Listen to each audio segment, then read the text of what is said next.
This is an R Media podcast. This episode is supported by Vixen, Australian-made skincare powered by plant cell technology and designed to bring real simplicity back to skincare. Love has never been one size fits all, and these are the stories we love to tell at the Australian Women's Weekly. For over 90 years, we've been bringing you stories of hope, of heart and connection that reflect the world we live in. And now it's time for a new chapter with the Australian Women's Weekly Love Stories podcast. Hey Mum, just giving you a really quick buzz to let you know I'm about to chat to an incredible woman called Deb Lawrie and her son Tom. Now, I don't know if you remember, but in the 70s, Deb took on Ansett and won the right to become our first female commercial pilot. She was a single mum, and it just made me think of you and how hard you had to fight for the opportunities that should have been afforded to you and how thankless it was for you. And so I wanted to send you a little note and say, I love you. Thank you. You're incredible, and I'm looking forward to chatting about this podcast when it's done. Speak to you soon. Bye. Have you ever wanted something so badly, a dream, a goal, a relationship, that you were willing to fight for it, even when the world insisted it wasn't yours to have? Well, in 1979, Deb Lawrie answered that question at 30,000 feet. She went through an incredible David and Goliath battle with an Australian Titan to become our very first female commercial pilot. And it wasn't because the door was open, it was because she refused to walk away from it. By doing this, she didn't just change her own life, she changed her son Tom's life too. Today, this pioneering mother and the son and fellow pilot she inspired join us to share what it really takes to back yourself when the odds are stacked against you. People often say to me, did you ever think about giving up? Mm-hmm. No, I wanted it to go away and I wanted it to be over, but I wasn't going to walk away, because to walk away would have meant losing everything. And I knew I was right. You know, I had to back myself, so I kept going. I'm Tiffany Dunk from the Australian Women's Weekly, and this is Love Stories. Deb, Tom, thank you so much for coming and joining us here on the Love Stories couch. We're really thrilled to have you. Thank you. Yeah, thanks for having us. Oh, so welcome. Look, I'd like to start off by playing a little bit of a game. Finish this sentence. Love is magical. Yeah, it's natural. Oh. Yeah. Look, I want to go all the way back, if that's okay. Debbie, I know you were 14 when you started flying. As you said, you learnt to fly before you learnt how to drive. Can you take us back to what sparked your interest in aviation? My father was following a lifelong passion of his to learn to fly, and he'd got to the stage where he'd earned enough money that he could afford to do that. And I'm the eldest of four, and I was very close to him. So I used to hang out with him, help him learn the checklists. I got him interested in all the theory behind it. Used to go to the airport with him. They invited me to sit in the back of the aircraft a couple of times, and then one day the instructor turned around and said, "Why don't you learn to fly?"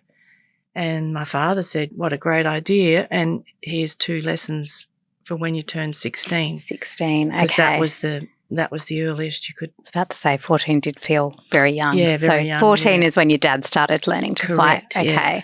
So I had those 2 lessons. One just on, I think it was even on my 16th birthday. And I hated it. Really? Yeah, hated it. So why? Because I was awkward. I didn't know how the seat worked.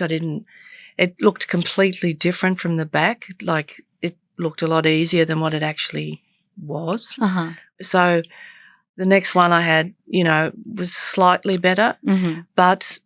And at that point, my father said, if you want to keep going, you have to pay for your lessons yourself. That was a really big challenge because I was still at school. Yeah. So I had to do like cutting mowing lawns, babysitting, washing cars, all that sort of stuff.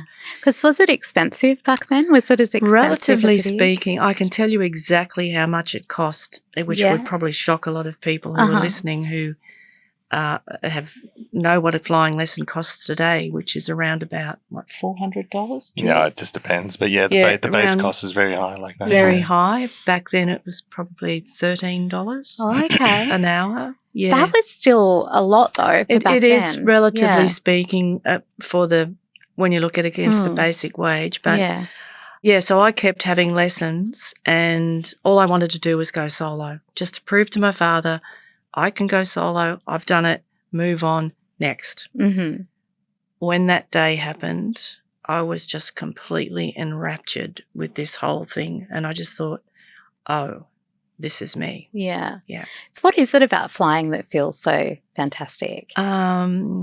It's hard to explain. There's a certain freedom about it, but there's also a certain grace and beauty and artistic sort of thing about it. How would you describe it? Yeah, I mean, it depending on the various operation that you're working in, if you're a person who's flying by themselves in an environment that is picturesque, for example, I fly in and out of Alaska at the moment quite a bit, and those who I work with have come from a background of flying single pilot operations through the valleys in Alaska, and the way they describe it is absolutely liberating and breathtaking in terms of a pinnacle of sort of what you can experience and what flying can offer you.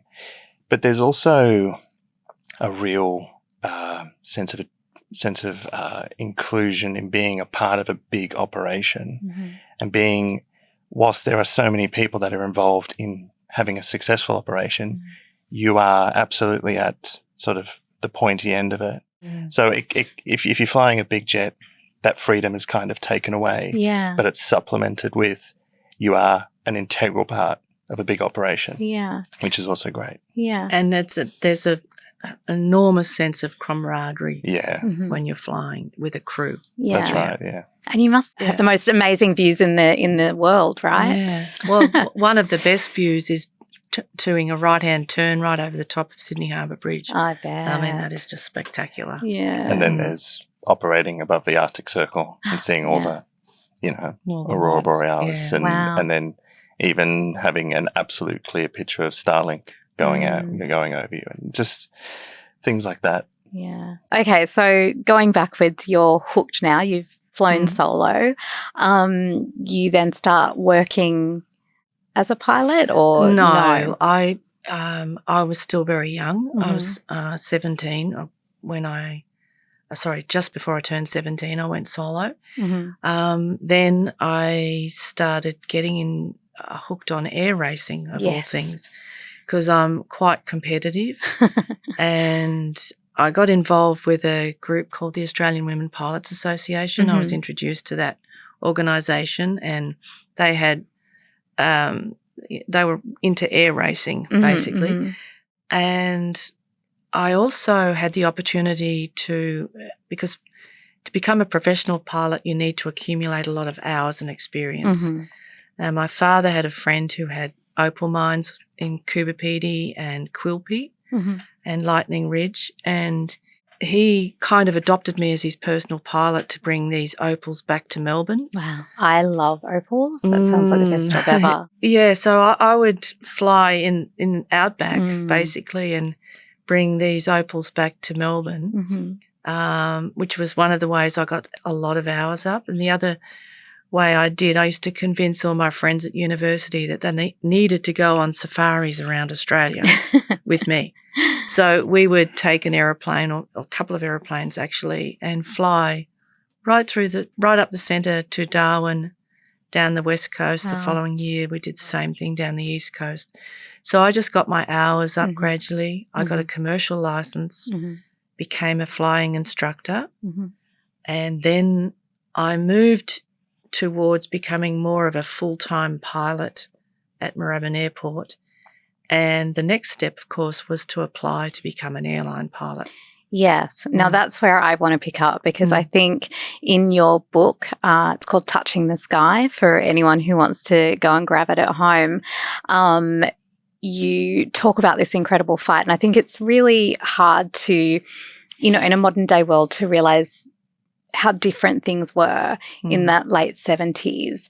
Yeah. And when you applied for a job at Ansett, they had never accepted a female to be part of their program. Can you take us back and explain what the landscape looked like there then? was no airline in Australia that was going to take women. So that was Ansett at TAA at the time, and also Qantas. I just applied as you normally do, or the process was just by letter, and that letter got answered, and then I replied back again, like, tell us when you've got more hours. Yep, okay. I had all the qualifications necessary. I had the minimum number of hours, but this was a delaying process, if you like. Eventually, through a little bit of pressure on my behalf, they said, okay, we better interview her and just run the process and, put her on her way, sort of. Because in those days, once you turned 27, you were no longer eligible. Right. So there was an age cutoff, and it was clear what they were doing. They were trying to stall me out till I turned 27. So one thing led to another. I went through the interview process. I was actually selected by the interview panel. However, when they passed that decision up to the senior management, being Reg Ansett, he turned the decision around and said, no women ever going to fly on his airline.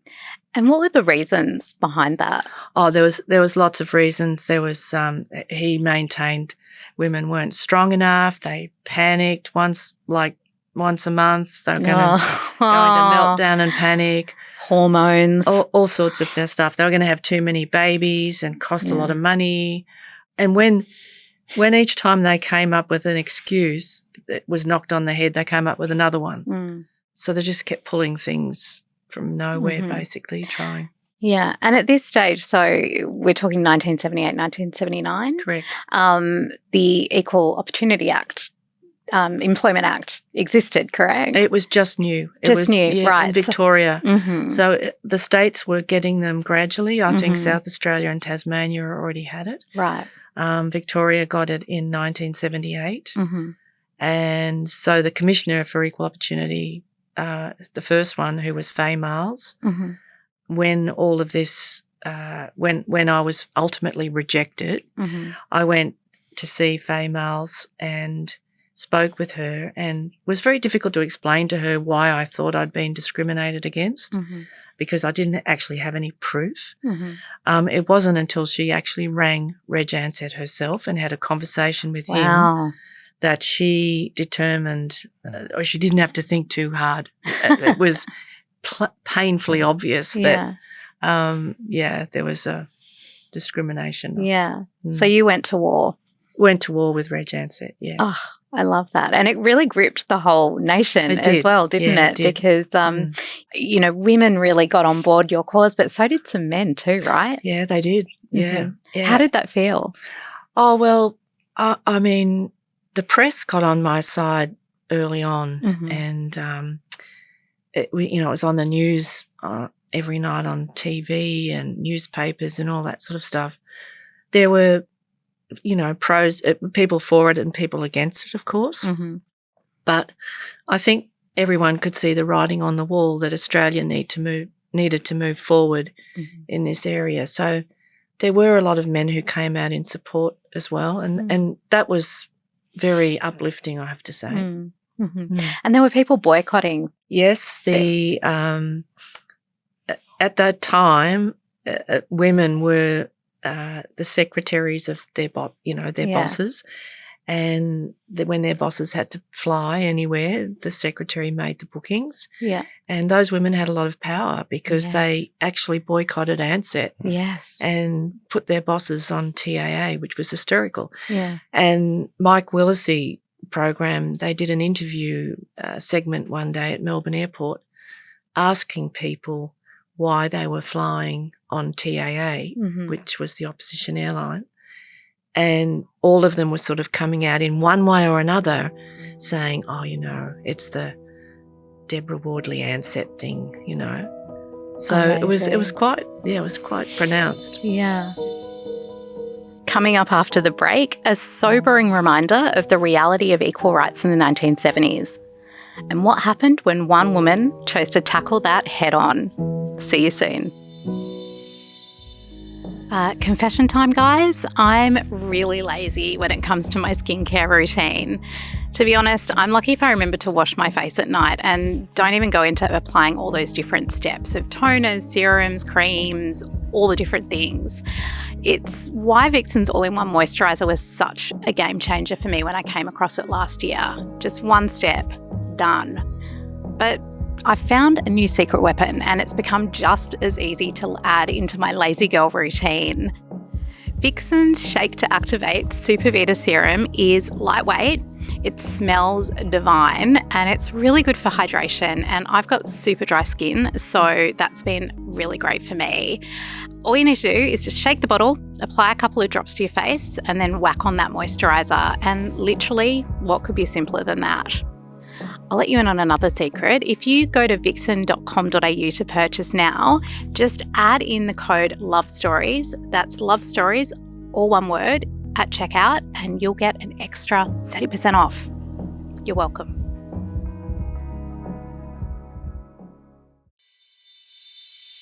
It went on for a while and I'm guessing got quite ugly at times. Very ugly, yeah. Were there moments when you thought, why am I doing this? No, not why am I doing it. People often say to me, did you ever think about giving up? Mm-hmm. No, I wanted it to go away and I wanted it to be over, but I wasn't going to walk away, because to walk away would have meant losing everything. And I knew I was right. So, I had to back myself, so I kept going. When you were in this huge battle, I know you didn't feel like giving up, but was there a moment where you thought, I don't think I'm going to win. This is impossible? Yeah. After the second board, the first board had to be disqualified, Equal Opportunity Board had to be disqualified. When the second board was formed and they reheard the case and they came out with the orders that against the discrimination, they determined that Ansett had discriminated, and they handed down several orders, including one was that I had to be on the next pilot intake. Almost immediately, Ansett took an appeal to the Supreme Court. And that for me was then the signal that they weren't going to take this lying down. They were going to fight this tooth and nail right to the end. And that was a moment where I thought, am I going to have enough money to keep going? I knew within myself I could keep going, but would I be able to manage this process from here on? So that was probably the lowest point for me. How did you find that grit to keep on course then? Well, it was basically at that time just putting one foot in front of another, just every day getting up and just face it and get on with it and just keep going. My barrister was very clever. He was confident also that we would win. We just had to hang in there. But it was hard. It was really hard. Yeah. I just want to add to that though. Mum, I've heard Mum speak about this a few times, obviously, and she's quite quick to thank a lot of other people, which are totally deserving. But those people, I'm confident, wouldn't have the desire to help the way that they did unless Mum showed a lot of natural positive traits to be supported with for this process. And things like Mum, from what I've seen, like Mum is the most disciplined, studious person that I've come across in aviation. That's going to naturally come across to someone who is interested in, should I be helping this person? Yeah. Do I want to spend my time supporting this person? And if Mum hadn't come across as someone who was worth supporting, that wouldn't have happened either. So, isn't that a lovely thing to say? It Thanks, is. Tom. I didn't even know that about myself. no, it's true though. Yeah. No, it's definitely. The day that you got the decision handed down, tell me what that felt like for you. What probably people may not understand is that I'd actually started in flight school with Ansett because they were still under the orders of the Equal Opportunity Board, subject to the High Court decision. So they had to process me even though they didn't want to. And I was actually doing my flight training in the aircraft. And the day that the High Court handed down their decision, so up until then, I could have been dismissed at any point. So the High Court came down and said, yes, Ansett, you're correct. They would have terminated me immediately.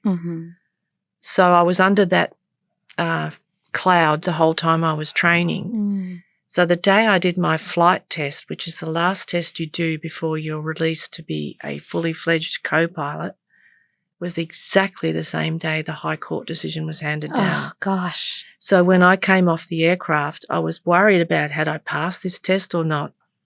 And these guys came down in suits and whisked me away because all the media were there because the High Court had handed down the decision on the same day. So I had a double whammy on that day. So I passed the test and the High Court ruled in my favour. How fabulous. The feedback and outpouring of love that you got at that point, again, how did that feel for you? Was there anything that really stood out or was particularly special at that time? Probably what was a little bit special was some of the upper management in Ansett who had ignored me or tried to get rid of me or what have you for months, suddenly was saying, is there anything we can do for you? So there was a complete turnaround in attitude, let's just say, from many of them. And, there was a lot of support, a lot of people were very happy about it, particularly my mother, because she'd been very worried that I was, probably suffering health-wise and all sorts of things from the whole strain of it.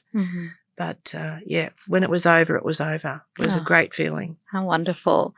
So we're going to move a little bit forward in our time now. So you went into this as you hadn't had Tom at this point. And then Tom entered your world. And there's the foreword in the book you wrote, Tom, and you said, probably paraphrasing here, growing up, I thought every mum flew or could fly. Can you tell me about your earliest memories of what your mum did for a living? Yeah, I mean, exactly that. It was that was my world. That was my understanding of what it was to be growing up with mum. Is she worked for a KLM for Royal Dutch Airlines.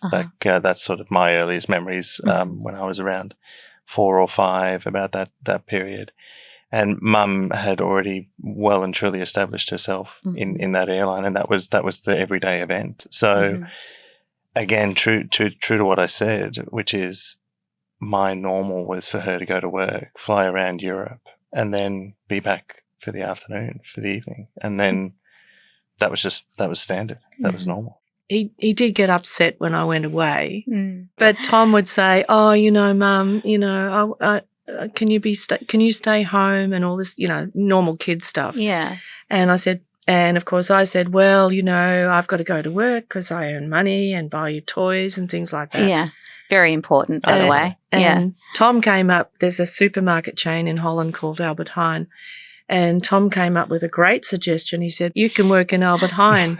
And I said, yes, but I wouldn't earn as much money if I was working in Albert Heijn. But this is the same child who thought, why can't I have a card that gets that money out of the wall? Yeah. Yeah.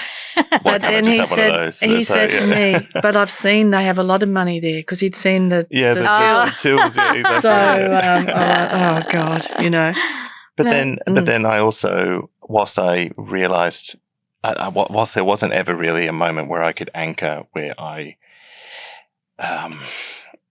thought that Mum was special in the sense that what she was doing, it definitely did come later towards the end of primary school when I was a bit older, about 7 or 8, because in Holland it was quite common after school holidays to share with the classroom where you'd been and where you'd gone for your holiday. Now, of course, it was quite a humble village and primary school. So the common story for people living in Holland then was we took the caravan down to Belgium, or we took it over to France. And if you were extravagant, you went all the way to Italy.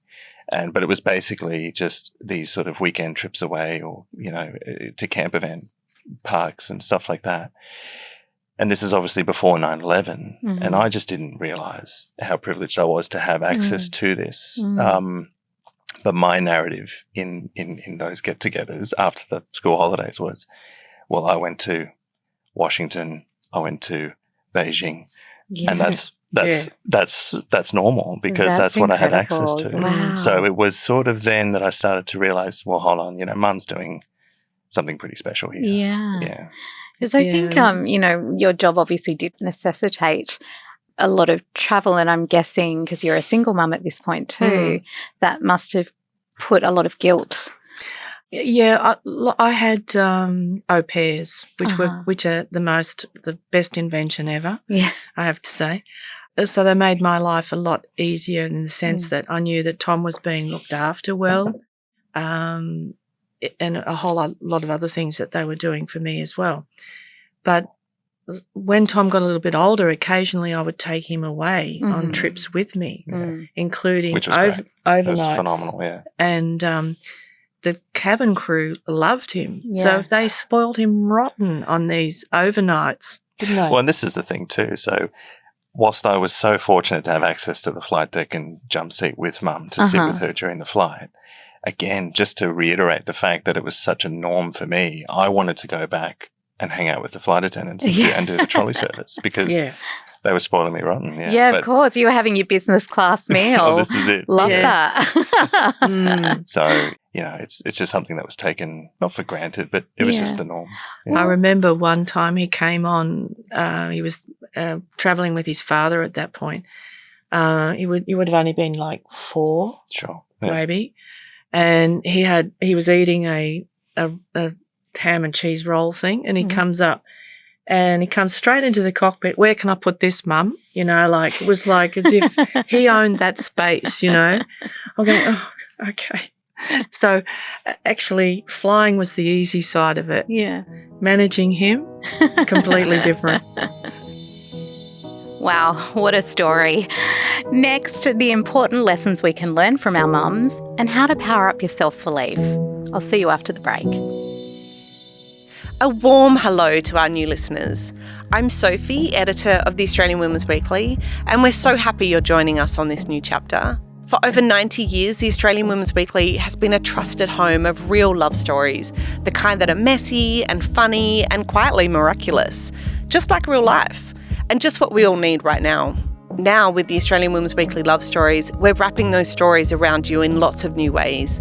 Online, in your ears, wherever you are, making it easy as possible for you to enjoy. So, if you've grown up with the Weekly or you're just finding us now, welcome. And we'd love you to come on this new adventure with us, exploring every kind of love and the real things that matter to all of us. And because you're listening, and we value that, we've got something special just for you.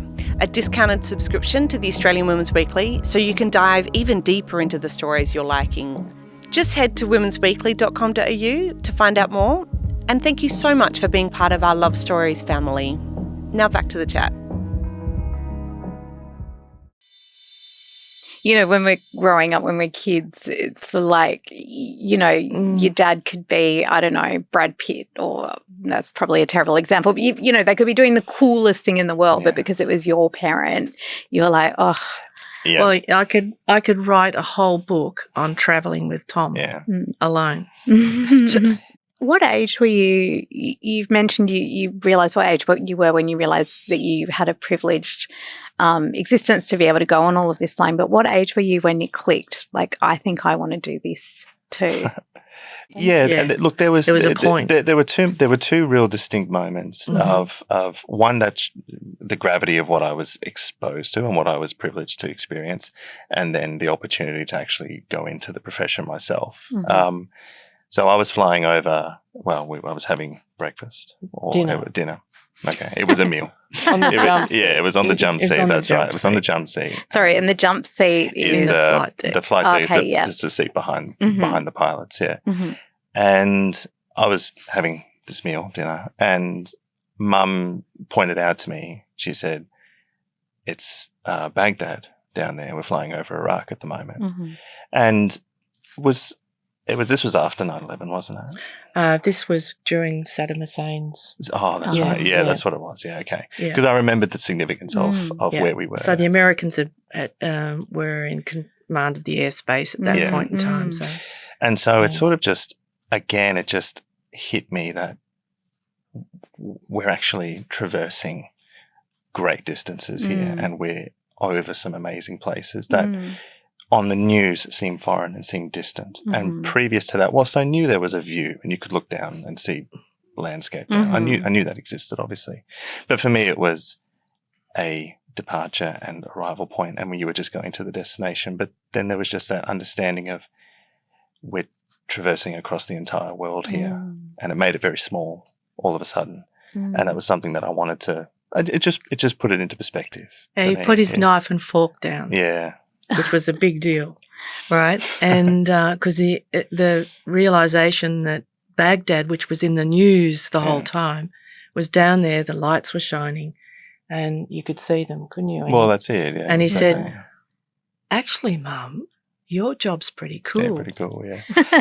and then obviously towards the later stages of high school, where you go to career meetings with career advisors and all this. I had a few things that I thought I wanted to do. And then it was an introductory flight, which is a standard small little aeroplane introductory flight that often gets gifted to you, or you may take it up yourself, just to give you a 1 hour exposure to flying. And it's usually to see if you like it, or if it can maybe weed out some vertigo, or if, something like that may not be for you. And it was that flight in combination with my interest in basically physics, I would say, and being quite practical and wanting to do something practical, that I thought, you know what, this is something I would like to look at doing myself. Really How did you feel, Deb, when Tom said, I think I might want to give this a crack? Well, of course, I was very touched that he wanted to follow the same career path, but at the same time, I knew that was going to be quite different challenges for him. Not because he's, obviously he's not female and that sort of thing. Not those sort of challenges, but the industry was tightening up, you might say, and it was getting more and more difficult to get break down a barrier. So Tom actually, when he learnt to fly, had to then do a whole bunch of other jobs waiting for his opportunity to start with an airline, which he eventually got a break with Ryanair, throwing bags on aircraft, towing aircraft around Sydney Airport. Working in operations control and crew control, so sort of head office behind the scenes for airlines. I worked with Mum very briefly in the safety department at Jetstar. Oh, how did that feel? How did that go? Well, we sat next to each other. Did you? And luckily, my role was very clerical, administrative, no decision-making at all. I was just directed what to do. So it kind of took any, dynamic of standard teenage son. That was very fun. That was very interesting. Yeah. In the book, Deb, you mentioned your mum and how ill she felt when you did your first flight and how nervous she was. Even though, you've got the experience of flying that your mum didn't have, did you still feel really nervous when Tom did his first? I was very nervous when Tom did his first flight. Yeah. And when he joined Ryanair and he did his circuit training, where was that? That was in Shannon Island. Yeah, so it was the middle of the night in Sydney, but by that time, we've got flight radar, so I actually followed his aeroplane every circuit he was doing, and I'm thinking, you need to back off the sink rate, and turn now. And I'm thinking, oh.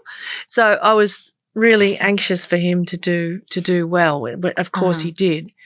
But it's like a bizarre thing to think about it, that I'm actually watching every single move he's making in an aeroplane on the other side of the world. And I know exactly what he's doing. What point did you learn about her very historic battle to become Australia's first commercial female pilot, and what significance did that have for you? So that was a known fact from very, very early on. It was something that was communicated to me just through other people. Mum certainly didn't have any boasting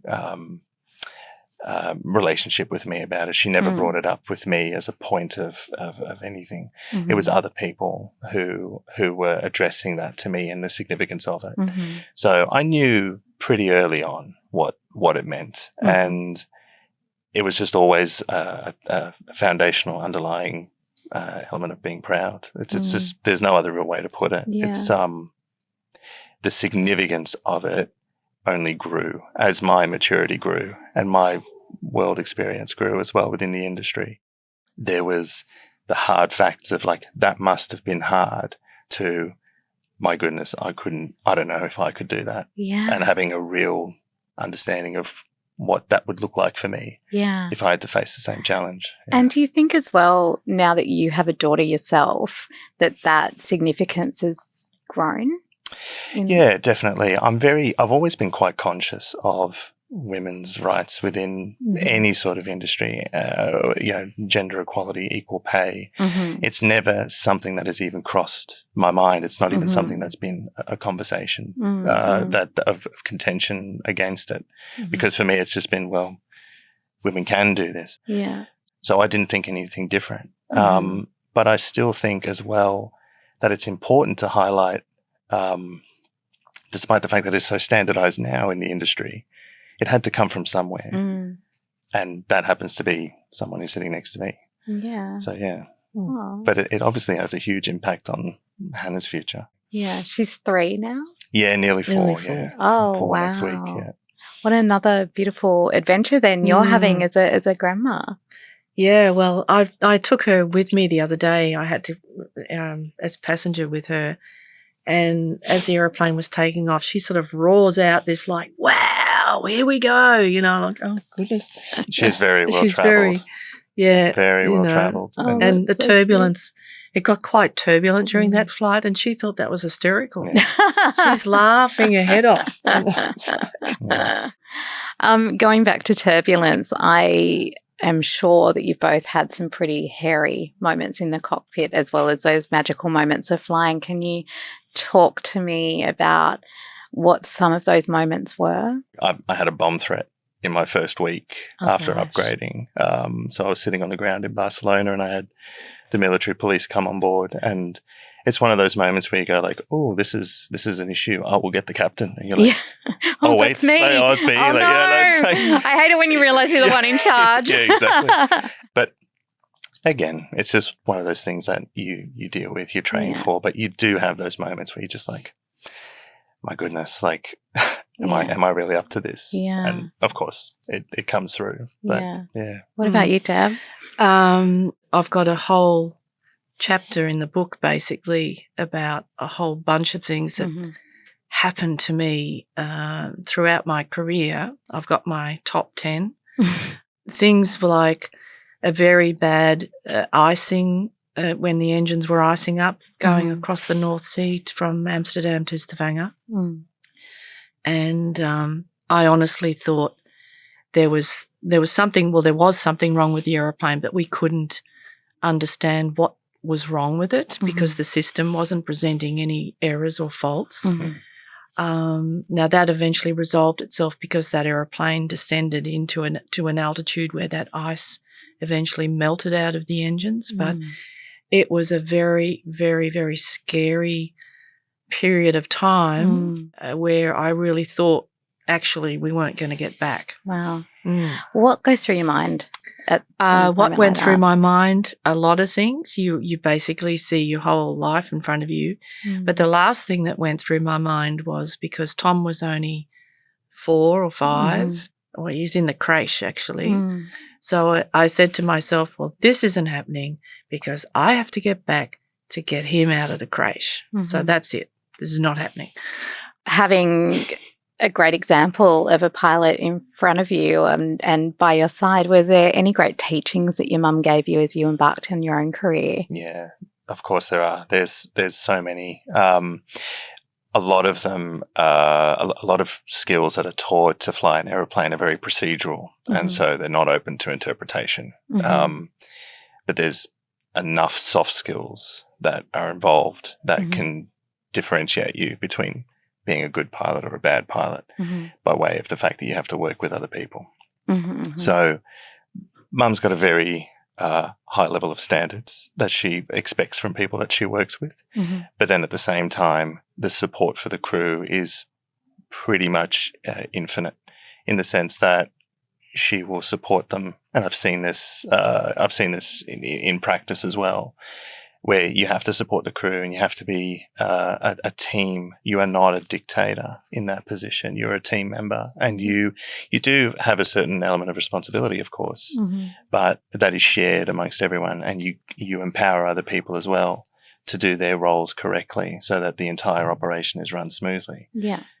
That doesn't come natural to everyone. No. It's a taught skill, and it's such a point where aviation has really had to shift the focus into dedicating teachings and days of ground school to teach this.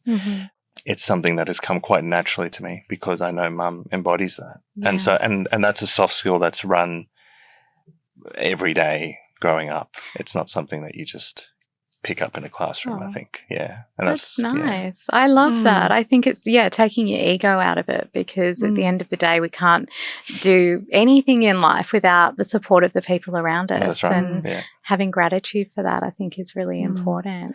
You know, you talk about these people who had belief in you, but you obviously had belief in yourself too. What are your tips for people who at home who might not find it quite so easy to have that self-belief, or how do you build that muscle up? If someone is passionate about anything, it doesn't matter what it is, they're always going to be able to achieve a goal. You know, they just have to keep at it. So it's about having that belief in yourself and being true to yourself the whole way through. And don't let anyone put you off. You know, like saying things like, oh, you'll never make it, or you can't do it, or that's impossible, whatever. If one way doesn't work, just look for another way.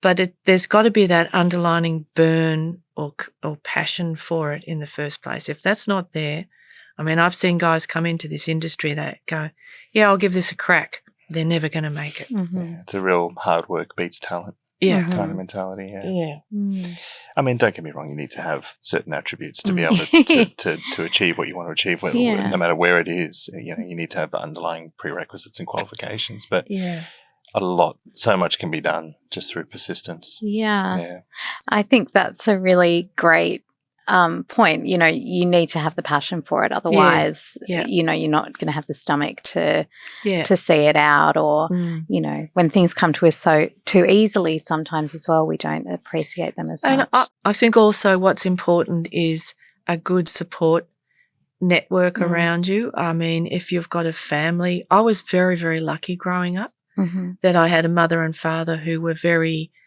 encouraging of education, encouraging to take steps forward all the time, encouraging me to be competitive, all that sort of stuff. That, when I look back on it, was absolutely fundamental to me turning out to the person I am today. That encouragement that's been behind all those years, and it doesn't even have to be vocalised. You just know it's there. I think that's the thing. So, see, and that's the thing. I had a really phenomenal support network as well, through school and through my career.